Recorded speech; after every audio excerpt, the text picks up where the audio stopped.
예수님께서 우리의 그 냄새나는 더러운 죄를 대신해서 십자가라고 하는 그 형틀에서 사형을 당하셨습니다. 그렇게 하심으로 우리를 그 사형틀에서 노임받게 하셨다. 사형틀에서 내려오게 하셨다 하는 것이 복음의 핵심입니다. 그래서 이 사도행전, 그러니까 예수님이 승천하시고 나서 사도들이 복음을 전하는 그 일들을 기록한 것이 사도행전이죠. 사도행전 초기부터 계속해서 반복되고 있는 선포의 핵심 내용이 있습니다. 바로 이겁니다.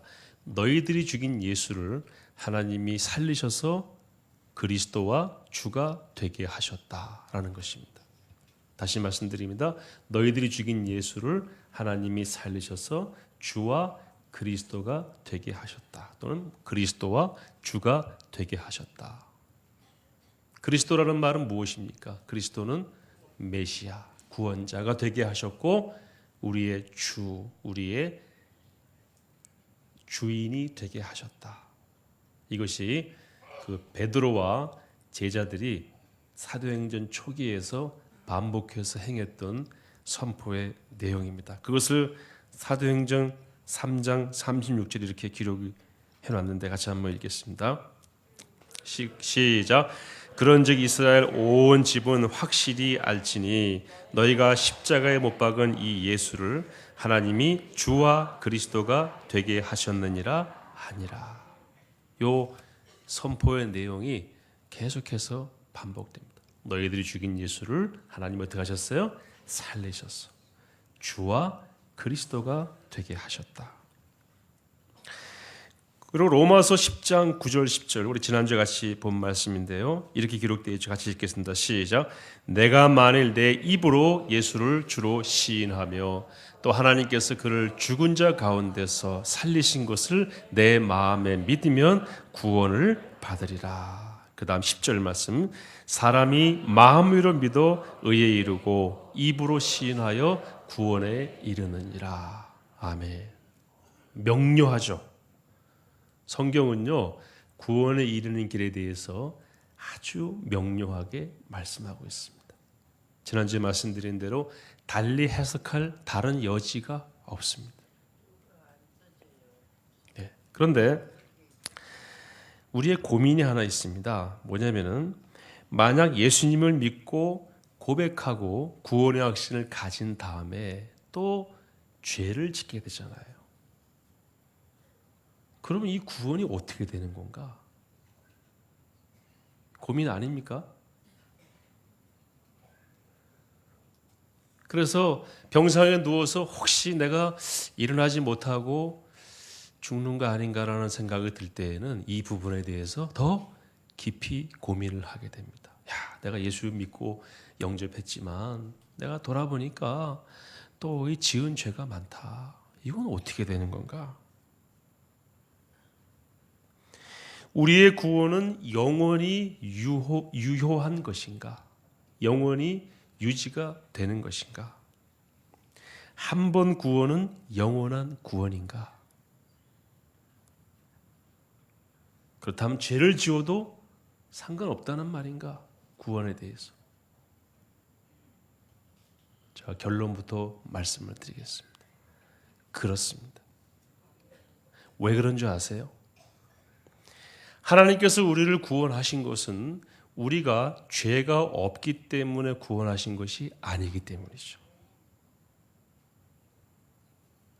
구원의 조건이 우리에게 있기 때문이 아닌 것입니다. 구원의 조건은 무엇입니까? 하나님의 사랑이었습니다. 하나님이 우리를 이처럼 사랑하사 독생자를 주셨고 누구든지 그를 믿는 자마다 멸망치 않고 영생을 얻게 하려 하심이라. 우리에게 영생을 주신 조건은 하나님의 사랑입니다. 그래서 더 이상 구원이 나로부터 출발하지 않았다는 것을 우리가 이해할 필요가 있습니다. 이것 또한 굉장히 중요한 복음의 요소입니다. 그래서 이렇게 말씀하십니다. 예수님이 죽은 것은 너 때문이지만 네가 구원받은 것은 예수 때문이다. 하나님, 저 이렇게 죄가 있는데도 저를 구원하실 수 있나요? 죄가 있음에도 불구하고 구원받을 수 있을까요? 하나님 뭐라고 그러실까요? 그래, 어차피 너는 내가 기대하지 않았다. 그래서 죄 없는 내가 죽은 거다.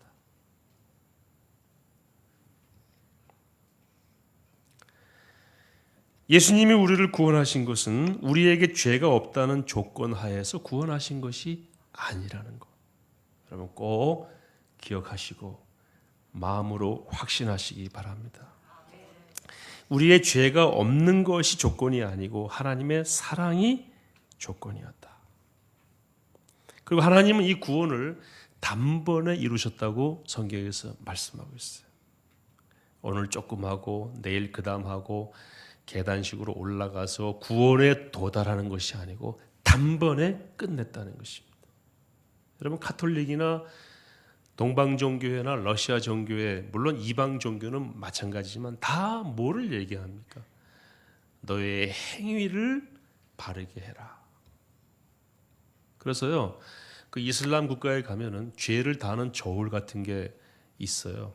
그 죄가 저울에 달아서 더 많으면 어디로 갑니까? 지옥으로 간다고 얘기하고 있어요. 그럼 많은 지옥은 이제 어떻게 합니까? 그래서 끊임없이 선행을 하는데 선행을 해도 뭐가 없습니까? 자유가 없습니다. 그분들은 선행을 왜 합니까? 묶인 상태에서 하는, 안 하면 안 되니까. 그리스도인이 선행을 하는 이유는 무엇입니까? 구원을 받은 기쁨과 감격으로 하는 것이죠. 완전히 차원이 다릅니다. 제가 어느 그 특정 종교를 얘기를 하지 않으려고 하는데요. 거기 찬양하는 걸 이렇게 들어봤는데요. 찬양 자체가 어둡고 인상 쓰며 해야 은혜로운 찬양이 되는 거예요. 왜냐하면 너무 내가 죄 많은 인간이기 때문에 그냥 어떻게 하나님 나라에 이를까, 천국에 이를까 하는 거에 대해서 마치 거지가 다른 집 앞에서 내가 어떻게 하면 저 집의 식구가 될 수 있을까, 될 수 없는 그 일을 놓고 안타까워하는 마음으로 그렇게 그런 표정으로 찬양하는데 찬양 딱 끝나니까 너무 얼굴이 밝아지는 거예요. 야, 이거 종교에 문제가 있구나. 종교가 사람을 저렇게 만들었구나. 여러분, 진리는 우리를 어떻게 한다고 그랬습니다? 어떻게 한다고 그랬죠? 자유케 한다고 그랬죠. 진리는 예수 그리스도. 예수 그리스도는 우리를 자유케 하십니다. 하나님은 구원을 단번에 이루셨다. 영어로 죄송합니다. once for all 이렇게 얘기합니다. 한 번에 모든 걸 끝내셨다. 단번에 처리하셨다. 우리의 구원은 오늘 조금, 내일 또 조금 우리가 알 수 없는 단계를 향해서 나아가는 것이 아니고요. 이미 구원은 결정된 것이다. 라는 것이 성경의 말씀인데요. 히브리서 7장 27절 말씀을 같이 한번 읽겠습니다. 시작. 그는 저 대제사장들이 먼저 자기 죄를 위하고 다음에 백성의 죄를 위하여 날마다 제사 드리는 것과 같이 할 필요가 없으니 이는 그가 단번에 자기를 드려 이루셨음이라. 아멘. 옛날 제사장들 어떻게 했습니까? 날마다 드리고 절기마다 드리고 대속죄일에 드리고 1년에 한 번은 지성소에 들어갔죠. 그러나 그것으로도 죄를 없앨 수가 없었는데 예수님은 이제 그렇게 할 필요가 없이 어떻게 해요? 단번에 자기를 드림으로 이 모든 것을 이루셨다. 히브리서 9장 12절 말씀 시작. 염소와 송아지의 피로 하지 아니하고 오직 자기의 피로 영원한 속죄를 이루사 단번에 성소에 들어가셨느니라. 아멘. 단번에 영원한 속죄, 잠정적이고 제한적인 것이 아니라 영원한 속죄를 이루셨다. 아멘이시죠? 그래도 목사님 저 또 죄 지었는데 나오다가 또 영감님하고 싸웠는데 어떡합니까? 하나님 그거 다 아십니다. 그럴 줄 아셨어요. 그럴 줄 아시고 사랑으로 구원하신 겁니다. 히브리서 10장 10절 14절 말씀 길긴 합니다만 이거 쭉 한번 같이 읽겠습니다. 시작. 이 뜻을 따라 예수 그리스도의 몸을 단번에 들이심으로 말미암아 우리가 거룩함을 얻었노라. 제사장마다 매일 서서 섬기며 자주 같은 제사를 드리되 이 제사는 언제나 죄를 없게 하지 못하거니와 오직 그리스도는 죄를 위하여 한 영원한 제사를 드리시고 하나님 우편에 앉으사 그 후에 자기 원수들을 자기 발등상이 되게 하실 때까지 기다리시나니 그가 거룩하게 된 자들을 한 번의 제사로 영원히 온전하게 하셨느니라. 아멘. 예수님이 나의 구주이십니다. 하나님께서 그를 죽은 자 가운데서 살리셨습니다. 이 사실을 마음으로 믿고 입으로 고백하면 하나님께서 우리의 죄를 사하시는데 단번에 영원히 사하시고 새로운 지위를 우리에게 주셨다는 것입니다. 이 지위를 흔들 자는 아무도 없다는 것. 사탄에게 자꾸 흔들려고 그래요. 우리 마음속에 들어와서 네가 죄인인데 찬양을 해? 내려와 거기서. 설교하지 마. 자꾸 우리를 흔드는 거예요. 아무리 흔들어도 예수님께서 우리를 위하여 돌아가심으로 우리에게 자녀의 지위를 허락하신 것은 변하지 않습니다.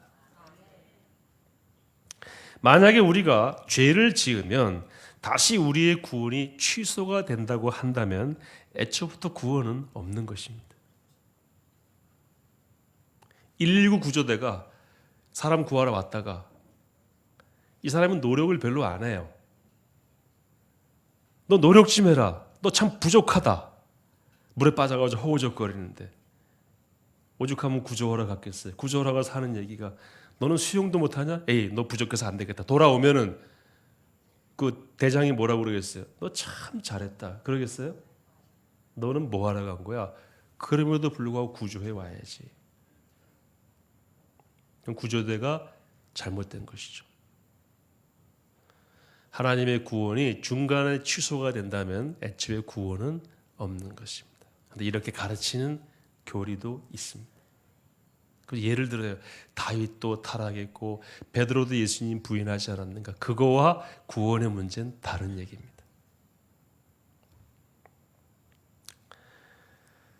성령 충만한 사도 바울도 자기를 뭐라고 말했습니까? 나는 죄인 중에 괴수다. 바울은 그 하나님 나라를 사모하면서 자기 인생을 다 드렸는데요. 여전히 자기는 죄인이라고 그랬어요. 죄인 중에 괴수다. 하나님 우리가 죄인임에도 불구하고 우리를 사랑하셔서 구원으로 인도한 것입니다. 만약에 우리가 죄를 지으면 우리의 구원이 취소가 된다고 한다면 잘 들어보세요. 보약이 한 가마니가 있는데요.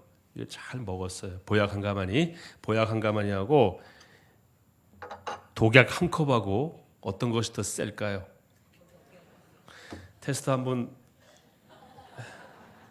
테스트하지 마세요. 보약은 효과가 나는 사람도 있고 안 나는 사람도 있고 더디 나는 사람도 있고 빨리 나는 사람도 있지만 독약은요 효과가 똑같습니다. 즉시 효과가 납니다. 우리가 예수님 믿고 선행을 해도 죄를 짓는 것과 같은 이 독약을 한 잔 마시면은 죄를 짓는 것이 독약 마시는 것 같아서 모든 선행과 믿음이 의미가 없다라고 한다면 예수님이 우리를 위하여 흘리신 보혈의 피는 우리가 짓는 죄보다 약한 거예요. 그죠? 구약의 수많은 예언을 통해서 달리 해석될 수 없는 유일한 구원의 길로서 예수님이 제물되어서 우리 가운데 오셔서 돌아가심으로 우리의 죄를 구하셨는데 우리를 구원하셨는데 그 모든 구원의 효과가 우리가 죄 한 번 지으면 취소가 된다. 뭐가 더 센 겁니까? 우리의 죄가 더 센 거죠. 예수님 돌아가신 거 아무 소용이 없어요. 논리적으로 말이 안 됩니다. 여러분 예수님의 보혈은 보약이 아닙니다. 예수님의 보혈은 영원한 생명을 허락하신 생명의 약인 것입니다.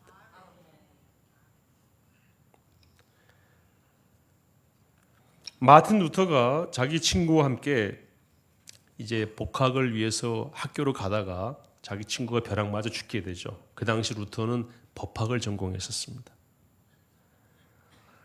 그리고 독일은 신성 로마 제국의 핵심이었기 때문에 전부 카톨릭 신자였습니다. 공부하러 가면 뭐해요? 자기 친구가 죽었는데 그 죽음 앞에서 자기가 자기를 돌아보니까 자기는 죽음 이후가 준비가 안 돼 있는 거예요. 다시 돌아와서 그 에르푸르트라고 하는 곳으로 돌아와서 그 자기가 다니는 학교 뒤에 있는 어거스틴 수도원에 들어가서 수사가 됩니다. 내가 이제 성직자의 길을 걸어야 되겠다. 근데 루터의 고민이 뭐였냐면은 자기를 돌아볼 때마다 죄가 생각이 나는 거예요. 그 죄를 하나님께 간절히 용서해 달라고 기도하고 이제 됐다 하고 집에 들어와서 딱 누우면 그 기숙사 누우면은 또 죄가 생각이 나는. 큰 죄를 용서받고 나니까요 작은 죄가 끊임없이 생각이 나는 거. 그 나중에 루터가 잘 아시겠습니다만은 그 죄를 어떻게 용서함 받을까 하는 그 애타는 마음으로 고행을 하기 시작합니다. 그래서 자기 그 숙소에서 교회까지, 숙소에서 학교까지 무릎으로 기어 다니기 시작합니다. 이것은 루터가 한 독특한 행동이 아니고 그 당시로부터 지금까지 가톨릭은 그 고행을 합니다. 성당 바닥에서 무릎을 꿇고 걸어 다니는 사람들이 가끔 있어요. 자기 죄를 용서함 받게 해달라고. 무릎이 다 짓물러 가지고요 상처가 나고 뼈가 보일 정도가 됐는데도 마음에 뭐가 없습니까? 자유가 없는 거예요. 여전히 죄는 생각이 나고 죄 용서 받았다는 확신도 없고 성경을 보니까 하나님은 우리를 사랑하신다고 하는데 왜 나를 이렇게 꼭 지옥 가기에 알맞은 사람으로 머물러 두시는가? 고민하다가 기도하다가 친구들과 토론하다가 성경을 깊이 묵상했는데 루터가 가장 많이 봤던 성경이 시편과 로마서였어요. 그 로마서를 보다가 사람이 의인되는 것은 오직 무엇으로? 믿음으로만 되는 것이구나 하고 성경 전체를 뒤져봤더니 길이 거기 있는 걸 발견하고 뭘 하게 됩니까? 종교 개혁을 하게 되죠. 그 당시 로마 가톨릭은 사람이 죄를 용서받으려면 선행을 해야 되고 선행이 부족하면 돈을 주고 뭐를 사야 됐습니까? 면죄부를 사야 된다. 그 면죄부를 산 그 액수만큼 5천만 원짜리 사면 5천만 원 어치만큼 너의 영혼이 지옥에서 천국으로 옮겨지니까 사람이 평생 살면서 돈만 벌면 어디로 가는 겁니까? 성당에 가서 면죄부를 사는 거예요. 그럼 나는 50년 어치 사놨다. 또 돈 벌어서 10년치 또 사고 거기에 매이게 된 거예요. 근데 루터가 성경 말씀을 읽고 성령의 감동을 받아서 성령의 조명하심을 받아서 구원의 길을 깨닫고 나서 자기가 다녔던 교회의 정문에다가 95개조의 논제를 붙이게 되죠. 대부분의 내용이 면죄부에 대한 잘못된 가르침을 이제 지적하는 내용이었습니다. 그리고 1517년 10월 31일 그래서 2017년 10월 31일이 종교개혁 500주년 리포 500이라고 지금 준비하고 있죠. 루터가 그 경험을 하고 그 이후로 프로테스탄트라고 하는 개신교가 나오게 되면서 우리는 분명히 그 사실을 알게 되었죠. 구원받는 것은 무엇으로? 믿음으로. 구원의 길은 오직 예수님 말이 열어놓으셨고 한 번 구원은 절대로 취소되지 않는다. 왜? 예수님이 단번에 이루셨기 때문에 영원히 이루셨기 때문에. 여러분 세상에 아버지가 자녀를 결정합니까? 자녀가 아버지를 결정합니까? 한번 생각해 보세요. 아버지가 자녀를 결정하죠. 네. 한 번 자녀이면 영원한 자녀입니까? 아니면 중간에 바뀌기도 합니까? 그렇습니까? 예. 공부 못하면 자녀 아닌가? 하루에도 몇 번씩 너 아들 남의 집 사람 아들 이렇게 또 아들도 아버지였다 아저씨였다가 그렇게 되는가요? 그렇지 않죠. 하나님께서 우리를 자녀 삼으셨습니다. 이건 절대로 변하지 않습니다. 자녀가 아버지를 선택했다면 자녀는 늘 불완전하기 때문에 아버지를 바꿀 수 있어요. 그러나 아버지로부터 나온 자녀는 바뀔 수가 없습니다. 자녀가 아무리 잘못해도 끌어안고 가기 때문에 지금 여기 와 계신 어르신들 연세가 되면은 속이 다 썩어 있는 겁니다. 그래도 자녀는 뭡니까? 자녀인 거예요. 절대 변하지 않아요. 그래서 성령께서 로마서 8장에 보시면은 우리를 위하여 뭐 하신다 그랬어요? 탄식하며 기도하시지만 내치시지는 않습니다. 자녀가 아니면은 탄식하며 기도하십니까? 안 하시죠. 여러분, 우리 자녀 아닌 사람들이 길거리에서 방황하거나 뭐 술을 먹고 쓰러져 있다 그러면 혀를 차고 넘어가지 탄식하진 않잖아요. 내 자녀만큼은 아니잖아요. 하나님, 우리가 당신의 자녀이기 때문에 탄식하며 기도하시는 겁니다. 탄식하며 기도하실 내용이 있다 할지라도 우리를 절대로 그 관계를 끊으시지는 않으신다는 거예요. 오늘 말씀에 나와 있습니다. 로마서 8장 33절 시작. 누가 능히 하나님 택하신 자들을 고발하리요 의롭다 하시는 하나님이시. 누가 의롭다 하셨습니까? 사탄은 계속 고발합니다. 하나님, 저 앞자리에 앉아 있는 저 권사 형편없어요. 하나님 뭐라고 그러세요? 냅둬. 내가 걔 때문에 죽었어. 끝내는 거예요. 근데 사탄은 끊임없이 제 뒤로 빼주세요. 제 직분 저거 박탈하세요. 계속 고발하라. 성경은 뭐라고 말씀했어요? 누가 능히 하나님께서 택하신 자들을 뭐하리요? 고발하리요. 의롭다 하시니는 하나님이시니. 그 다음 34절에 누가 정죄하리요? 35절에 누가 우리를 그리스도의 사랑에서 끊으리요? 38절 9절 같이 읽습니다. 시작. 내가 확신하노니 사망이나 생명이나 천사들이나 권세자들이나 현재일이나 장래일이나 능력이나 높음이나 깊음이나 다른 어떤 피조물이라도 우리를 우리 주 그리스도 예수 안에 있는 하나님의 사랑에서 끊을 수 없으리라. 아멘. 절대 끊을 수가 없어요. 그러면 이제 오늘부터 죄 지어도 되네요. 죄 지어도 됩니다. 죄 지어도 하나님이 우리를 자녀 삼으신 것은 그것 때문에 취소되지 않습니다. 근데 정말 예수님 믿게 되면 제일 먼저 죄가 멀어지게 돼 있어요. 그리고 죄 지을 시간이 없어요. 왜? 우리의 삶의 목적이 바뀌었잖아요. 고린도전서 10장 31절 어떻게 바뀌었습니까? 시작. 그런즉 너희가 먹든지 마시든지 무엇을 하든지 다 하나님의 영광을 위하여 하라. 아멘이시죠? 이렇게 바뀌었는데 어떻게 죄를 지을 수가 있습니까? 그래도 우리가 연약하기 때문에 죄를 지을 수가 있어요. 그렇다고 하나님이 그 구원을 취소하시지 않고 탄식하며 우리를 끝까지 견인하신다라는 것입니다. 여러분, 견인 아시죠? 끌고 가는 거예요. 제가 사고가 나가지고 견인차에 끌려가 본 적이 있는데요. 견인차에 끌려가는 사고 난 차는 부서졌고 그 다음에 냄새도 납니다. 이 차가 부서져가지고 소음도 있고 기능이 엉망이지만 견인차 때문에 끌려가는 거예요. 부족한 우리지만 하나님이 앞에서 계속해서 끌고 하나님 나라까지 인도하시는 것입니다.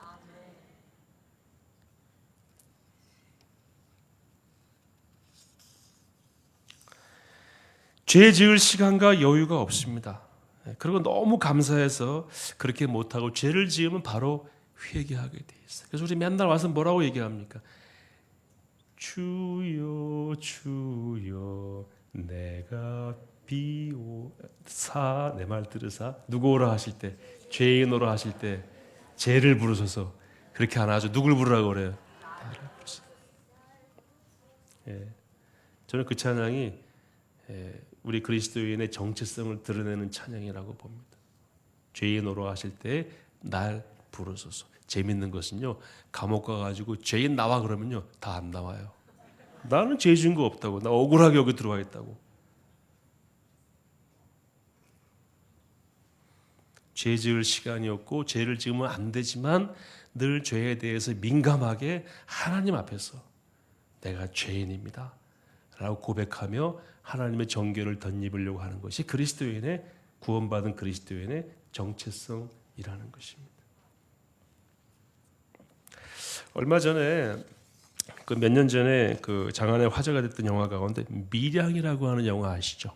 원래 이청준 선생님이 쓰신 벌레 이야기라고 하는 책이 원제인데요. 제가 원제는 읽어보지 않았습니다. 근데 그분이 종교적인 사유, 종교적인 자유는 무엇일까 고민하는 가운데 쓴 책이에요. 근데 이분이 이제 기독교 신자가 아니기 때문에 기독교적인 그 사유, 다시 말해서 죄 사함에 대해서는 모르는 분이죠. 그래서 기독교를 배경으로 해서 그걸 그려보려고 했습니다. 저는 작가적으로 굉장히 고민하고 쓴 책이라고 봅니다. 근데 거기 보게 되면 주인공이 자기 아들을 죽인 죄인을 감옥으로 찾아가잖아요. 영화들 안 보십니까? 네. 그 전도연이 주연했죠. 그 한참 아주 많은 그 사람들에게 회자가 됐던 영화입니다.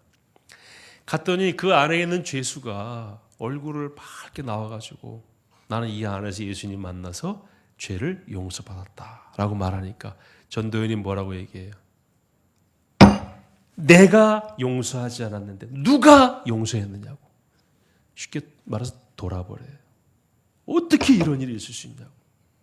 나는 내 아들을 죽인 원수를 용서하러 마음을 다잡고 그 아픔을 끌어안고 가서 딱 섰는데 이 죄인은 나보다 더 평화로운 거예요. 여러분, 근데 그 영화에서는 그 살인자를 조금 비판적으로 묘사했지만 사실은 그것이 복음의 핵심이에요. 살인자도 예수님 만나면 참된 자유를 얻게 되는 것입니다. 너는 계속 살인자로 거기 머물러 있으라라고 말하는 것이 사탄이 고발하는 것인데 하나님께서는 내가 얘를 구원했다.